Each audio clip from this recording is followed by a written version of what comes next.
नमस्कार, सुप्रभात, स्वागत, अभिनंदन आप सभी का सब रंग कार्यक्रम में। मित्रों, प्रतिदिन की तरह कुछ बहुत ही सुंदर चुने हुए मोती आपके लिए सब रंग में लेकर के आए हैं और शुरुआत कर रहे हैं एक बहुत ही सुंदर विचार से।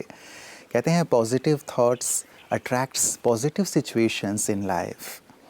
जितना हम पॉजिटिव सोचते हैं ना, वैसे ही पॉजिटिव एटमॉस्फेयर हमारी चारों तरफ क्रिएट होता चलता है। हम आकर्षित करते हैं अपनी सोच के माध्यम से, परिस्थितियां निर्मित करते हैं अपनी सोच के माध्यम से। अच्छा सोच रहे हैं तो अच्छी चीज़ों को आकर्षित कर रहे हैं, और यदि बुरा सोच रहे हैं तो बुरी चीज़ों को अपनी ओर आकर्षित कर रहे हैं। इसीलिए परमात्मा भी कहते हैं, एक बहुत ही सुंदर सा महावाक्य है ईश्वर का, कि यदि तुम अच्छा अच्छा सोचोगे तो कुछ बुरा भी होने वाला होगा, वो भी अच्छा हो जाएगा। तो क्यों ना हम अपने जीवन में एक सुंदर सी आदत डालें कि चाहे परिस्थितियां बातें कैसी भी हों, मुझे अच्छा अच्छा ही सोचना है, क्योंकि यदि मैं अच्छा सोचूंगा अच्छी चीज़ें ही मेरी ओर आकर्षित होंगी, अच्छी सिचुएशंस बनती चली जाएंगी और जीवन में हम आगे से आगे बढ़ते चलेंगे। तो आइए अच्छा सोचने, पॉजिटिव सोचने के सुंदर संकल्प के साथ चलते हैं आज के इस वाक्य की ओर। जिंदगी में जब भी मौका मिले दुआएं कमाते रहो, जमा करते रहो, क्योंकि दवाएं तो बाज़ार में किसी भी कीमत पर मिल जाती हैं, लेकिन बाज़ार में कभी भी दुआएं नहीं मिलती हैं। इसीलिए किसी भी कीमत पर किसी भी श्रेष्ठ कार्य करके आप जितना चाहें अपने जीवन में दुआओं का खाता जमा करते चले जाएं। और इसको जमा करने का सहज उपाय है नेक दिल और इंसानियत, ह्यूमैनिटी। यानी कि अगर कोई व्यक्ति को ज़रूरत है और आप आगे बढ़कर नेक कार्य करते हैं, उन्हें मदद कर देते हैं, उन्हें हेल्प कर देते हैं आउट ऑफ वे जाकर भी, तो वो आपको व्यक्ति कभी नहीं भूलता है और जीवन में सदा दुआएं देता है। तो आइए आज से हम दुआएं जमा करते रहें। ओम शांति। ओवर थिंकिंग और thinking over for self progress, choice is yours. दो ही रास्ते होते हैं मित्रों। या तो हम बहुत ज़्यादा व्यर्थ और नकारात्मक सोच सोच के अपनी शक्तियों को नष्ट कर लें और बिल्कुल ही निराशा के गर्त में उतर जाएं, या फिर अपनी उन्नति के लिए सोचें, अपनी विकास के लिए सोचें। चिंता और चिंतन दो शब्द हैं। या तो हम चिंता करके अपने जीवन को नष्ट करें, या फिर चिंतन करके अपने आप को सजाएं, बनाएं, निखारें। चयन हमें करना है मित्रों, और मुझे पूरी उम्मीद है कि आप चिंतन का चयन करेंगे। अपने विकास के लिए जिन चीज़ों की आवश्यकता है उस पर चिंतन करेंगे। चारों ओर मेरी खुशहाली हो, उनके लिए चिंतन करेंगे। वास्तव में इसी चिंतन से हमारे चरित्र का निर्माण होता है और हमारा जीवन महक उठता है।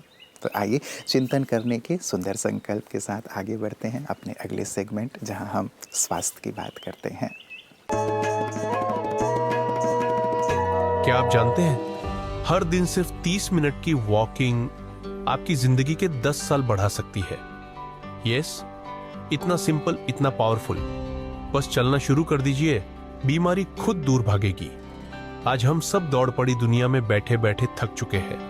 टेंशन, गैजेट्स, शरीर मशीन बन चुका है, और मशीन अगर चलती ना रहे तो जंग लग ही जाता है। शरीर भी ऐसा ही है। चलते रहिए। Benefits of walking. सिर्फ एक्सरसाइज नहीं, सबसे सस्ती दवा है। हार्ट मजबूत, हार्ट अटैक का रिस्क 30% कम, शुगर कंट्रोल, डायबिटीज में 40% सुधार, weight loss, natural fat burning engine on, knee and joint health, blood circulation better, reduces stress, happy hormones release, brain sharp, memory और फोकस बढ़े। वॉकिंग सिर्फ body नहीं, mind भी heal करती है। जब आप सुबह नेचर के बीच चलते हैं, ट्री की हर सांस, हवा की हर लहर आपके अंदर की नेगेटिविटी को वॉश कर देती है। थॉट्स क्लियर होते हैं और मन अपने आप शांत हो जाता है। How to start? सो शुरुआत कैसे करें? रोज 30 मिनट फास्ट पेस, बट धीमा भी चलेगा, बस रुकना मत। सबसे अच्छा समय सनराइज के बाद, बिना फोन, सिर्फ आप और प्रकृति। Consistency is the key. तो आज ही तय करें, चलना है, रुकना नहीं है, क्योंकि जो चलता है वही आगे बढ़ता है। सिंपल हैबिट, एक्स्ट्रॉर्डिनरी लाइफ, आज से शुरू करें, अभी से।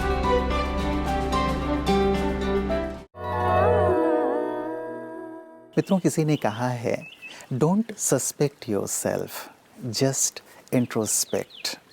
बहुत गहरी सी बात है इस एक लाइन में।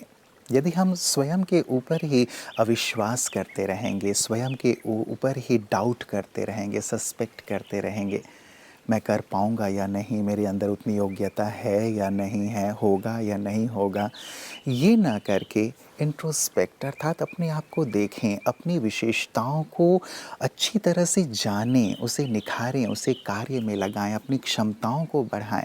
यदि हम अपने अंदर उतरते हैं, अपनी क्वालिटियों को, अपनी खूबियों को, अपनी योग्यताओं को देखते हैं, उन्हें निखारते हैं, अपने ऊपर विश्वास रखते हैं, तो हमारी आगे का मार्ग प्रशस्त होता है मित्रों।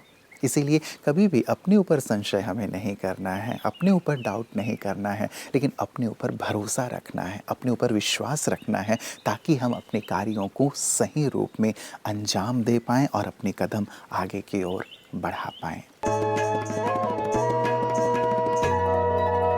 मम्मा, मुझे वीडियो गेम चाहिए। किस लिए चाहिए बेटा आपको वीडियो गेम? मम्मा, खेलने के लिए चाहिए। कल आपका पेपर है ना?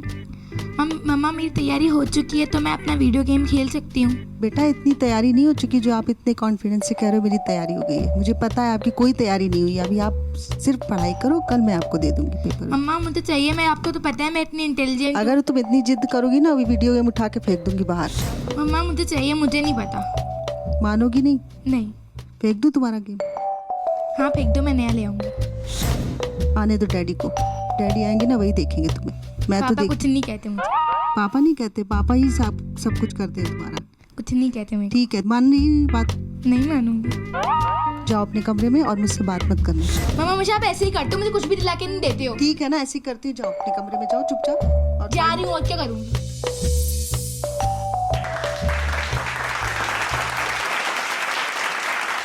अच्छा, तो जैसे अभी हमने एक्ट देखा और मदर इसमें गुस्सा कर रही है, तो ये हर घर की सिचुएशन है। अब ये सिचुएशन को हम कैसे पॉजिटिवली हैंडल कर सकते हैं? अच्छा, मैं यहाँ पूछना चाहूँगी पेरेंट्स से, बच्चे ने वीडियो गेम की इच्छा रखी, उसको लगता है कि उसका सिलेबस हो गया, उसकी तैयारी हो गई, तो उसका वीडियो गेम खेलने का मन करना, क्या ये सही है या गलत है? सही है। मानते हैं ना आप? सही जी है। हाँ, मानते हैं। हाँ, मैं आपसे पूछना चाहूँगी, आपने अभी इस बच्चे के साथ इनैक्ट किया, तो आपको क्या लगता है कि आपका जो रिस्पॉन्स था वो ठीक था या इससे कुछ बेटर हो सकता है? नहीं, मेरा रिस्पॉन्स जो था बेटर नहीं था, इससे और अच्छा हो सकता था। अगर मैं उसको प्यार से समझाती तो वो मान जाती मेरी बात। और मुझे यही लगता है कि अगर हम बच्चों के साथ गुस्से से ही अगर पेश आएंगे तो बच्चा आगे कुछ भी नहीं कर सकता, जो उसकी क्वालिटी और ही ख़राब हो जाएगी। तो मुझे इसे प्यार से समझा के ये कहना चाहिए था, आप 10 मिनट और खेल लो, ठीक है, टाइम देखो, ठीक टाइम से मुझे वो दे देना वापस, बस। इनफैक्ट हम उसको ही चॉइस दे सकते हैं कि आपको क्या लगता है, आपको कितनी देर खेलना है। हाँ ना, टाइम मे भी 10 मिनट या 15 मिनट में भी आधा घंटा बच्चा कहे, हाँ। तो हम उसको उतना फ्लेक्सिबिलिटी दे सकते हाँ। हैं, है ना? करना चाहिए। क्या लगता है बेटा, अगर मम्मी इस तरह से रिस्पॉन्स करें तो आप आधे घंटे में खेल कर वापस दे देंगे?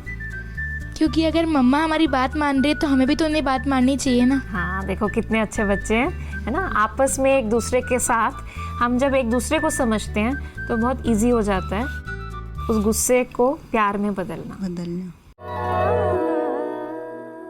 मित्रों, कहा जाता है, sit in solitude, you will find all your answers. हम एकांत का वक्त निकालें। थोड़ी देर जब आप एकांत में बैठेंगे ना, आपको स्वतः ही अपने प्रश्नों के उत्तर मिलने लगते हैं। आपके जो डाउट्स हैं वो क्लियर होने लगते हैं। आइंस्टाइन जो इतने महान वैज्ञानिक थे, वो भी कहा करते थे कि जब मुझे कुछ चीज़ समझ में नहीं आती कि इसका हल क्या होगा, इसका समाधान क्या होगा, या यहाँ तक मैं पहुँच चुका हूँ अपने रिसर्च में, इससे आगे क्या, जब मैं भी स्टक हो जाता था, अटक जाता था, तो मैं एकांत में, साइलेंस में चला जाता था। और उस साइलेंस में, उस एकांत में मुझे अपने प्रश्न का उत्तर मिला करता था।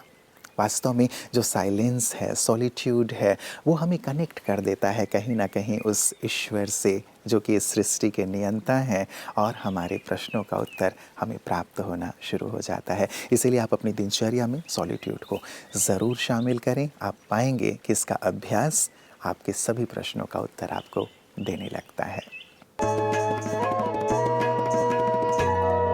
मनसा वाचा कर्मणा, त्रिकरण शुद्धि की बातें होती रहती है सदा अध्यात्म में। अर्थात मन से सोचते हैं, वाणी में बोलते हैं, सुनते हैं और कर्म में लाते हैं। कर्म करने के बाद सोचने से आगे का कर्म हमारा सुधर सकता है, लेकिन जो हो गया उसमें कोई बदलाव नहीं हो सकता। इसीलिए कहते हैं त्रिकरण शुद्धि रखना बहुत जरूरी है। लेकिन आजकल हम क्या देख रहे हैं, कर्म करने के बाद पछताना, 10 बार सॉरी बोल देना, लेकिन अगले कर्म के ऊपर ध्यान नहीं रहता। इसी के कारण तो हम फंसते जा रहे हैं। इसलिए परमात्मा मनुष्यात्मा को कर्मण्येवाधिकारस्ते मा फलेषु कदाचन कहकर, कर्म करना तेरा अधिकार है, फल के बारे में सोचना तेरा अधिकार नहीं है, और कर्म छोड़ना भी तेरा अधिकार नहीं है। यह स्पष्ट करते हैं। हजारों बार सुन चुके हैं हम ये बातें, लेकिन कर्म का बीज क्या है वो हमें पता नहीं है। संचित कर्म, प्रारब्ध कर्म, आगामी कर्म की बातें शास्त्र करते हैं।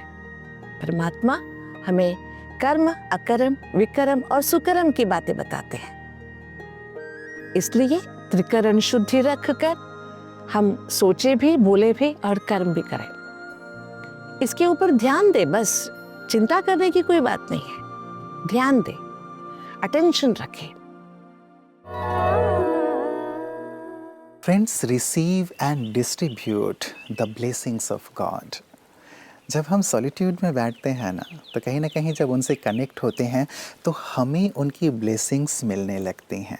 Blessings in the form of light, प्रकाश के रूप में, सद्ज्ञान के रूप में, in the power of might, शक्ति के रूप में, जहाँ हमारा आत्मविश्वास बढ़ जाता है, जहाँ हम जो करने जा रहे हैं उस कार्य को कर सकते हैं, उसके लिए एक शक्ति जागृत हो जाती है जो सचमुच परमात्मा की ब्लेसिंग है। तो हम भी उसे प्राप्त करें, उस लाइट को, उस माइट को, और हम औरों को भी उसे प्रदान करें। यही तो जीवन है ना।